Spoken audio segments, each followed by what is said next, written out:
Banjarmasin menjadi satu-satunya kota di Kalimantan Selatan yang masuk dalam penilaian menuju Kota Aman Pangan Provinsi Kalimantan Selatan tahun 2025. Kota Aman Pangan menjadi bukti daerah mampu meningkatkan sistem pangan segar, mulai dari produksi, distribusi, hingga konsumsi yang terjamin aman bagi warga. Banjarmasin menjadi satu-satunya kota di Kalimantan Selatan yang masuk dalam penilaian menuju Kota Aman Pangan Provinsi Kalimantan Selatan tahun 2025. Kota Aman Pangan menjadi bukti daerah mampu meningkatkan sistem pangan segar, mulai dari produksi, distribusi, hingga konsumsi yang terjamin aman bagi warga.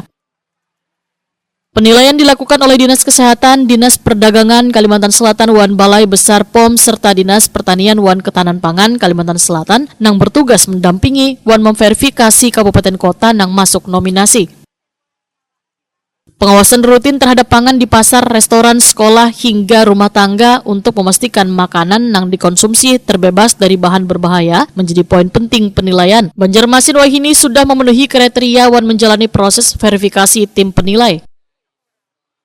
Seksi Konsumsi Wan Keamanan Pangan Bidang Ketahanan Pangan DPKP Kalimantan Selatan Dana Wetakon Prima TV di sela-sela sosialisasi perizinan pangan segar asal tumbuhan produksi dalam negeri usaha kecil di Aula Kantor DKP 3 Banjarmasin, Jalan Banua Anyar, Banjarmasin Timur, Baisukan, Selasa 12 Agustus 2025 memandahkan Banjarmasin sudah memenuhi penilaian Wan wayahini tengah diverifikasi tim penilai. Harapannya memang pelatihan dan usaha yang ada di Kota Banjarmasin itu bisa melakukan penjaminan tadi bahwa apa yang beredar di Kota Banjarmasin sendiri ataupun diedarkan di kabupaten kota lainnya itu bisa menjadi produk yang ada jaminan aman, sehingga Kota Banjarmasin sendiri bisa disebut sebagai Kota Aman Pangan. Artinya bukan cuma produksi, tapi kesadaran masyarakat pun juga meningkat terhadap keamanan pangan. Penilaiannya dari provinsi langsung atau dari pusat, Pak? Dari Dinas Kesehatan dan Perdagangan, termasuk instansi pusat. Dari bidang pangan sampai saat ini kami melakukan pendampingan pada kabupaten kota yang mendapatkan kegiatan nominasi dari kegiatan Kota Aman Pangan ini. Ini belum masuk ke sistem penilaian, Pak, atau seperti apa? Tahun ini baru Kota Banjarmasin yang mendapat kegiatan ini.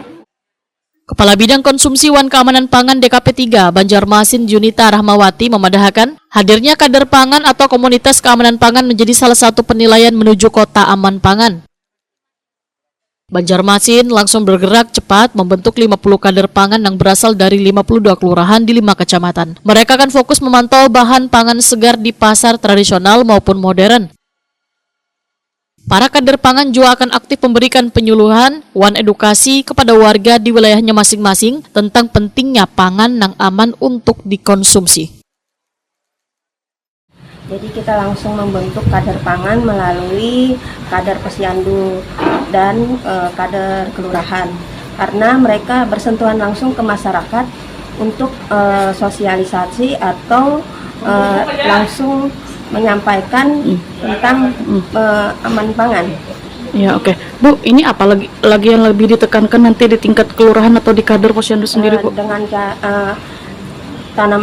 pemeliharaan tanaman di halaman pekarangan itu kan menentukan aman pangannya. Dan adanya beberapa penyuluhan tentang aman pangan. Berarti sambil dibina kena, Bu, lah, kadernya di bola. Ada berapa, Bu, nanti akan dibentuk nih, Bu? Dibentuk ini kan 5 kecamatan. Ini yang hadir ini 50 dari perwakilan kelurahan.